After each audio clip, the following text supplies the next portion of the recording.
Hello everyone, welcome to my YouTube channel learn with Kanika. आज हम करेंगे यूपी जूनियर सुपर टेट का हिंदी का प्रैक्टिस सेट 5, जिसका पार्ट 1 हमने कल कंप्लीट कर लिया था। तो आज इसका पार्ट 2 करेंगे, जिससे कि इसके पूरे 5 सेट कंप्लीट हो जाएंगे। तो आपको वीडियो अच्छी लगे तो इसे लाइक एंड शेयर ज़रूर कीजिएगा। साथ ही अगर चैनल पर फर्स्ट टाइम विजिट किए हैं तो चैनल को सब्सक्राइब भी कर लें। फर्स्ट है आचार का विलोम शब्द है, तो आचार का विलोम शब्द क्या होगा? अनाचार, अनाचार, अत्याचार, विचार। तो आचार का विलोम शब्द क्या होगा? अनाचार, ऑप्शन ए। नेक्स्ट है निम्नलिखित में से निंदा का विलोम क्या होगा? तो निंदा का मतलब क्या होता है कि किसी की बुराई करना, जैसे बुराई करते हैं ना पीठ पीछे, इस टाइप से किसी की निंदा करना, तो उसका विलोम शब्द क्या हो जाएगा? स्तुति, मीन्स किसी की बढ़ाई करना, ऑप्शन ए। नेक्स्ट है दिए गए विकल्पों में से उत्कंठा के समानार्थी शब्द। समानार्थी क्या होते हैं? पर्यायवाची शब्द। तो उत्कंठा के बताने हैं हमें समानार्थी शब्द क्या होंगे। तो उत्कंठा का क्या होगा हमारा? उत्सुकता और अभिलाषा, मतलब किसी चीज को जानने की आशा को, तो ये उत्सुकता और अभिलाषा हो जाएंगे उत्कंठा के समानार्थी शब्द। जबकि कौतूहल और कौतुक ये दोनों किसके हैं? आश्चर्य के। और प्रमोद और हर्ष ये किसके हैं? आनंद के, खुशी या आनंद कह सकते हैं। तो आंसर हो गया हमारा ऑप्शन सी।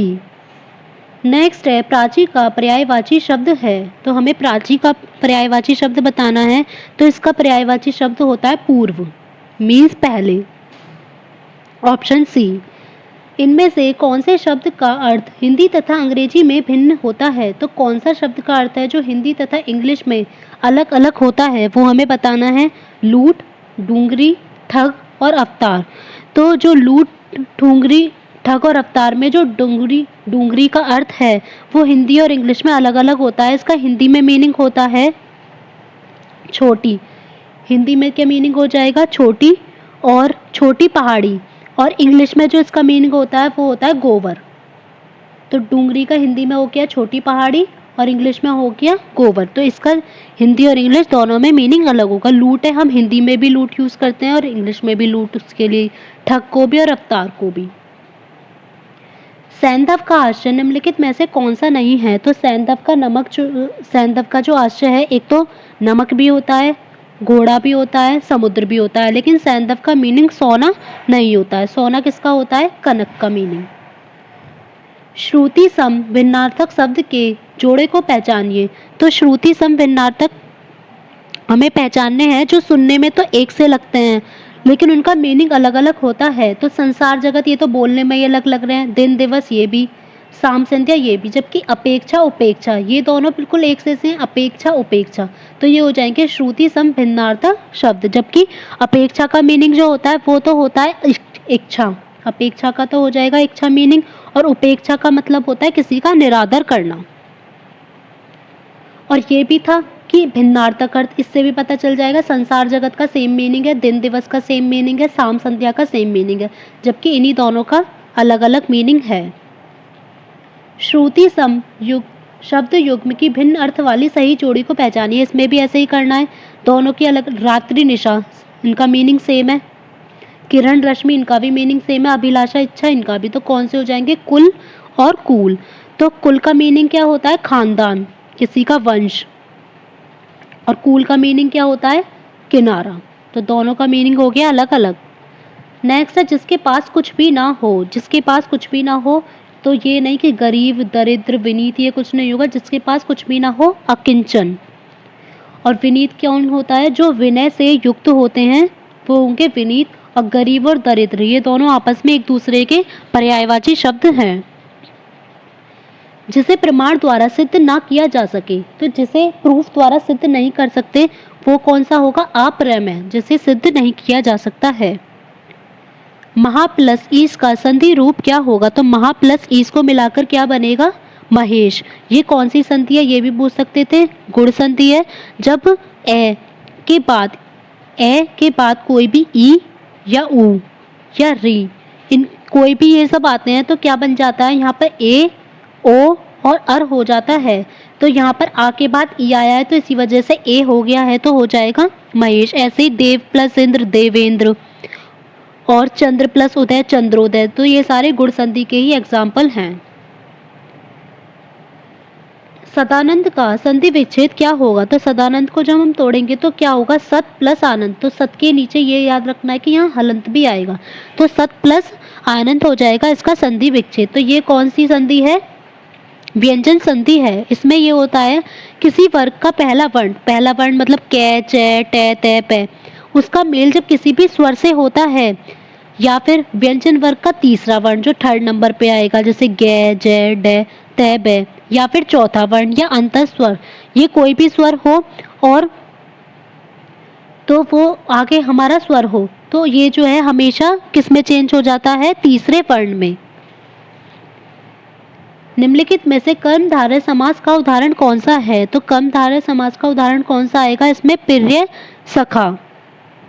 इसमें हमेशा उत्तर पद प्रधान होता है, ये हमें याद रखना है। और बहुव्रीहि में हो जाता है कि वो चेंज हो जाएगा, बहुव्रीहि में उसका अलग मीनिंग भी निकलेगा। जैसे कर्मधारय के जो और एग्जाम्पल है वो हो जाएंगे शीतोष्ण, महात्मा, प्रिय, ये प्रिय शका तो होगी, या पीताम्बर, इस टाइप से ये सब। ये जो कामचोर है ये कैसा? काम से चोर मीन्स तत्पुरुष समास, ये तत्पुरुष समास होगा। आजन्म, जहाँ भी इस टाइप के वर्ड आ जाते हैं, आ, तथा, इस टाइप के जो अवयवी वर्ड होते हैं तो उसमें आता है अवयवी भाव। सहपरिवार, परिवार के साथ, तो इसमें भी होगा तत्पुरुष। नेक्स्ट है यथा संभव में कौन सा समास है? तो अब यहाँ पर ऐसा वर्ड आ गया यथा, जितना संभव हो, तो ये कौन सा समास हो जाएगा? अवयवी भाव समास। निम्नलिखित वाक्य का प्रकार है, ये दे रखा है वाह क्या सुंदर दृश्य है, तो ये कौन से टाइप का हमारा वाक्य है? तो यहाँ पर एक्सक्लेमेशन साइन लगा हुआ है, तो कौन सा हो जाएगा? विस्मयादि बोधक।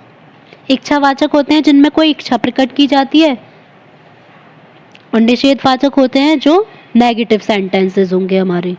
नेक्स्ट है शीला आई और अंधे को सहारा दिया, यह वाक्य किस वाक्य भेद का उदाहरण है? तो जब भी और, तथा, इन सब से जब हमारे सेंटेंस जुड़ते हैं तो कौन सा होता है? संयुक्त वाक्य, इंग्लिश में जिसे बोलते हैं कंपाउंड सेंटेंस। और मिश्र होता है जो इंग्लिश में बोलते हैं कॉम्प्लेक्स, जिसमें जिससे, की, ऐसे वर्ड यूज होते हैं। मेरे से पढ़ा नहीं जाता, इस त्रुटि युक्त वाक्य के निम्नलिखित में से शुद्ध वाक्य को पहचानिए। तो मेरे से पढ़ा नहीं जाता, इसको जब हम शुद्ध करेंगे तो क्या आएगा? मुझसे पढ़ा नहीं जाता। मेरे को पढ़ा नहीं जाएगा, ये भी गलत है। मैंने पढ़ा नहीं जा रहा, ये भी। मुझे पढ़ा नहीं जाएगा, ये भी, कि मुझसे पढ़ा नहीं जाता। नेक्स्ट है शिक्षा के द्वारा ऐसे नागरिक कल्याण के लिए अपना सर्वस्व बलिदान, नेक्स्ट है तैयार होने चाहिए जो समाज कल्याण व राष्ट्र करने को तैयार रहे। तो ये फर्स्ट सेंटेंस हमें दिया गया, लास्ट सेंटेंस दिया गया। इसके जो बीच के हैं ये रे ले वे, इसको एक सही अरेंज करना है। तो कैसे सेंटेंस बनेगा? शिक्षा के द्वारा ऐसे नागरिक तैयार होने चाहिए, तो फर्स्ट पर ये आ जाएगा ले, तैयार होने चाहिए जो अपना, यहाँ पर आना चाहिए जो समाज कल्याण व राष्ट्र, पहले ये आएगा जो समाज कल्याण व लास्ट ले वे, जो समाज कल्याण व राष्ट्र कल्याण के लिए, तो फिर यह अपना सर्वस्व बलिदान रे करने को तैयार रहें। तो पूरा सेंटेंस बन गया शिक्षा के द्वारा ऐसे नागरिक तैयार होने चाहिए जो समाज कल्याण व राष्ट्र कल्याण के लिए अपना सर्वस्व बलिदान करने को तैयार हैं। तो हमारा क्या बना है? ले वे ये रे, ये हमें दे रखा है ऑप्शन सी में। रस संप्रदाय के प्रवर्तक हैं, रस संप्रदाय के कौन से प्रवर्तक हैं? भरत मुनि, ऑप्शन बी। और ये जो भामे हैं ये कौन से संप्रदाय के हैं? ये अलंकार संप्रदाय के। और ये जो आनंदवर्धन है ये है ध्वनि संप्रदाय के। जबकि ये जो अभिनव गुप्त हैं ये किसी संप्रदाय के नहीं है, ये है रस सूत्र के। तो इसलिए कंफ्यूज नहीं होना, ये है रस सूत्र के प्रवर्तक, और भरत मुनि जो है वो है रस संप्रदाय के प्रवर्तक। वीर रस का स्थायी भाव क्या है? तो वीर रस का स्थायी भाव क्या होता है? उत्साह। तो आंसर क्या होगा हमारा? Option C. और हास्य रस का तो हास्य होगा ही, और रौद्र रस का हो जाएगा क्रोध, और रति किसका हो जाएगा? श्रृंगार रस का। नेक्स्ट है निज भाषा उन्नति अहे सब उन्नति के मूल, बिन निज भाषा ज्ञान के मिटे न हिये के सूल। उपयुक्त पद में कौन सा छंद है? अब हमें जो छंद है इसके देखने के लिए हमें मात्राएं काउंट करनी होंगी। मात्राएं काउंट करते हैं। कैसे काउंट करेंगे? एक के लिए हम सिंपल एक लगाएंगे और दो के लिए क्या लगाते हैं हम? ऐसे ही हमने पहले भी करा है काउंट करने वाला। तो न ई छोटी की मात्रा क्या आ जाएगी? केवल एक मात्रा। जय पे एक मात्रा। भय आ का डंडे पे हमेशा आती है दो मात्रा। शय पे भी आ का डंडा दो मात्रा आएगी। ऊ पे एक मात्रा। अब न आधा भी है और पूरा भी है तो दो मात्रा। ती पे एक, ए पे एक और हय पे। ए और जब ए की मात्रा हो या ऐ की मात्रा हो दोनों पे हमेशा दो ही मात्रा आती है। ठीक है, अब काउंट कर लें पहले वाले की 1 2 3 4 5 6 7 8 9 10 11 12 13। तो हो गई हमारे फर्स्ट वाले में 13 मात्राएं। सेकंड में काउंट करते हैं। सै की एक, वै की एक, उन्नति की वही सेम आ जाएंगी हमारी 1S1। फिर के, ए की और ऐ की हमेशा दो होती हैं। मै पे बड़े ऊ की मात्राएं दो आएंगी। लै की एक। तो 1 2 3 4 5 6 7 8 9 10 11। सेकंड पे हो गई हमारी 11 मात्राएं। नेक्स्ट करेंगे नीचे का विन, बै की एक, नै की एक। फिर निज भाषा तो ये पूरी ऊपर से निकलेंगे 1 1 2 2। ज्ञान, गै की 2 और नै की 1, के की भी 2। 1 2 3 4 5 6 7 8 9 10 11 12 13। थर्ड की भी आ गई हमारी 13। लास्ट की मिटे की 1 2 3 4 5 6 7 8 9 10 11। तो ये आ गई पूरी 11। तो हमारी फर्स्ट और थर्ड में 11 है और सेकंड और फोर्थ, फर्स्ट और थर्ड में 13 है और सेकंड और फोर्थ में 11 है। तो इस टाइप से कौन से में होती हैं? हमेशा दोहे में। तो आंसर हो जाएगा ऑप्शन सी, दोहा। नेक्स्ट है कि छंद में 36 मात्राएं होती है और 14 12 पर यति होती है। तो ये होती है गीतिका। इसमें पूरी 26 मात्राएं होती हैं। प्रत्येक पद में 14 12 या 12 14 की मात्राओं के अनुसार यति होती है। सोसुक सुजस सुलभ मोही स्वामी, इसमें कौन सा अलंकार है ये हमें बताना है। हम देखें तो से रिपीट हो रहा है तो कौन सा हो जाएगा? जब एक ही वर्ण की अनुवृत्ति होती है, रिपीटेशन होता है तो कौन सा हो जाता है? अनुप्रास अलंकार। चरण कमल बंदो हरिराई, तो ये बहुत पूछा जाता है। चरण कमल बंदो हरिराई, इसमें कौन सा है? हम ये हमेशा याद रखना है, रूपक अलंकार। क्योंकि इसमें जहाँ भी उपमेय को उपमान के रूप में प्रस्तुत किया जाता है वहाँ रूपक अलंकार होता है। और श्लेष कहाँ पर होता है? जहाँ एक ही शब्द के अनेक अर्थ निकलते हैं। और उपमा होता है जहाँ हमें तुलना की जाती है। नेक्स्ट है काट होना, मुहावरे का अर्थ बताइए। काट होना इसका मतलब होता है स्तब्ध होना। नेक्स्ट है आए थे हरि भजन को ओटन लगे कपास, कहावत का अर्थ कौन से विकल्प में बताया गया है? तो आए थे हरि भजन को ओटन लगे कपास, इसका मीनिंग होता है किसी कार्य विशेष की उपेक्षा कर, मतलब आए तो किसी और काम के लिए तो करने लगे कुछ और, तो किसी कार्य विशेष की उपेक्षा कर किसी अन्य कार्य में लग जाना। कबीरदास, तुलसीदास, सूरदास आदि कौन से काल के संत कवि हैं? तो ये कौन से हैं सारे? ये हैं भक्ति काल के।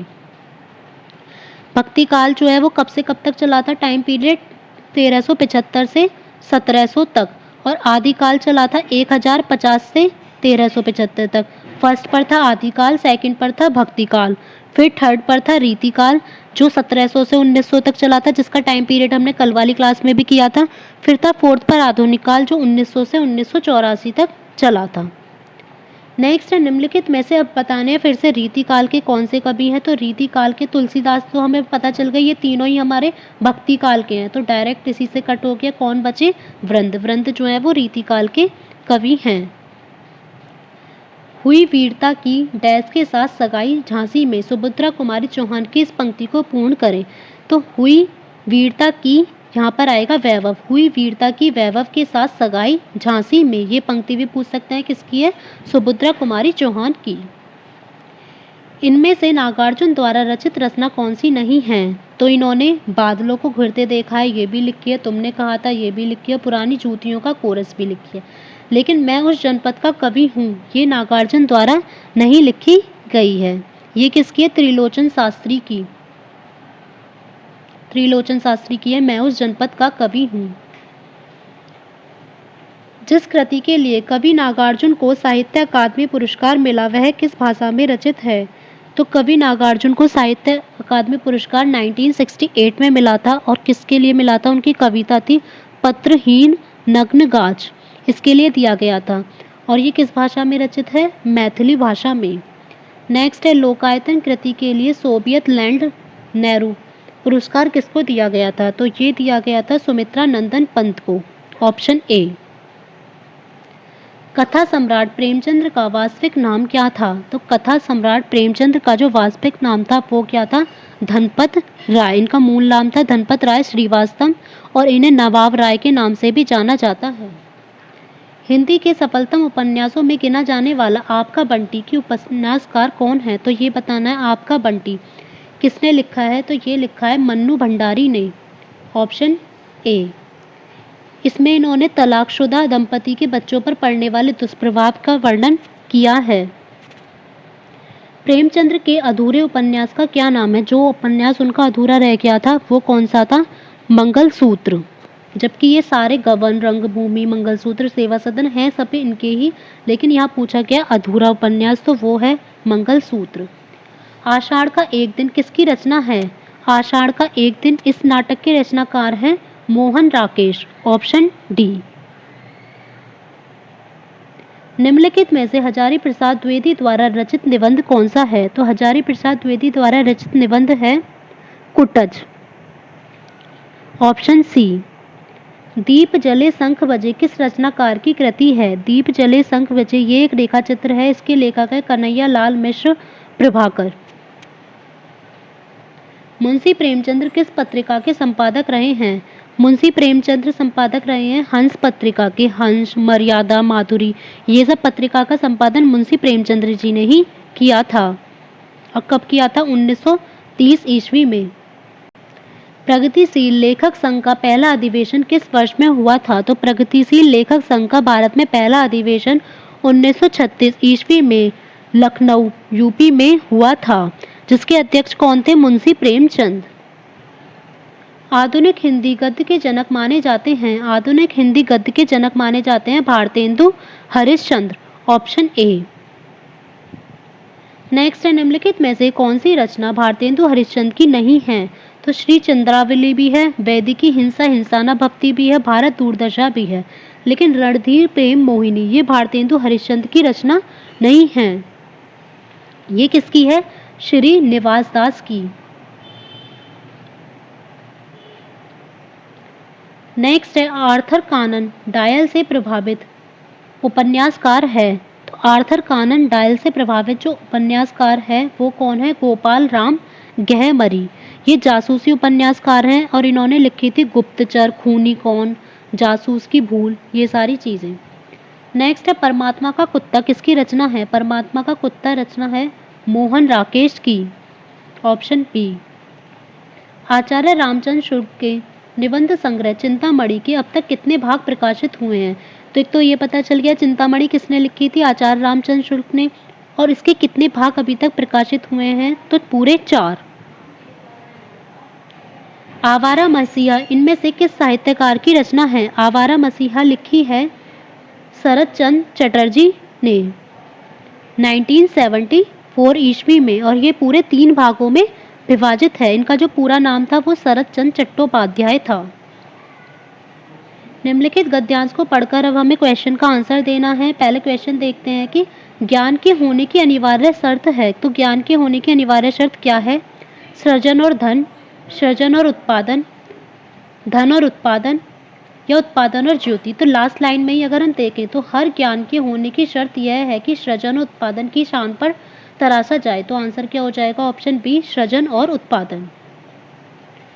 नेक्स्ट भी ये गद्यांश को पढ़कर देना है। हमारा ये क्वेश्चन है त्याग के योग्य व्यक्तित्व प्राप्त करने के लिए आवश्यक है। तो त्याग के योग्य व्यक्तित्व प्राप्त करने के लिए क्या आवश्यक है? साधारण पात्रता, सर्वोच्च मानवीयता, सद्गुणों की प्राप्ति या असाधारण रचनात्मकता।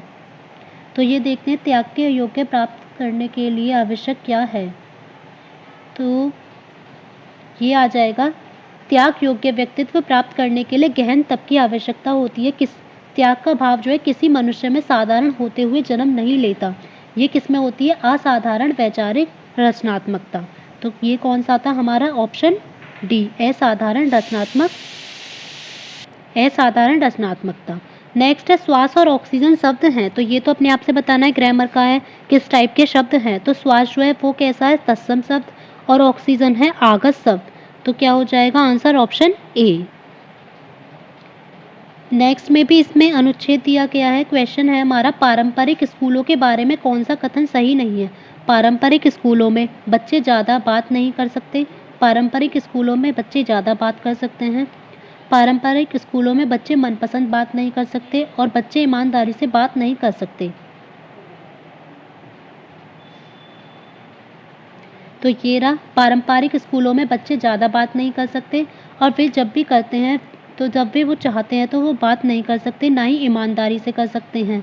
तो ये सारी चीज़ें इसमें आ गई। तो इसमें यही पूछा है कौन सा कथन सही नहीं है। तो बच्चे ज़्यादा बात नहीं कर सकते, ये भी ठीक है, मनपसंद बात नहीं कर सकते, ये भी ठीक है, ईमानदारी से नहीं कर सकते, ये भी ठीक है। तो गलत कौन सा हो जाएगा कि बच्चे ज़्यादा बात कर सकते हैं, ऑप्शन बी।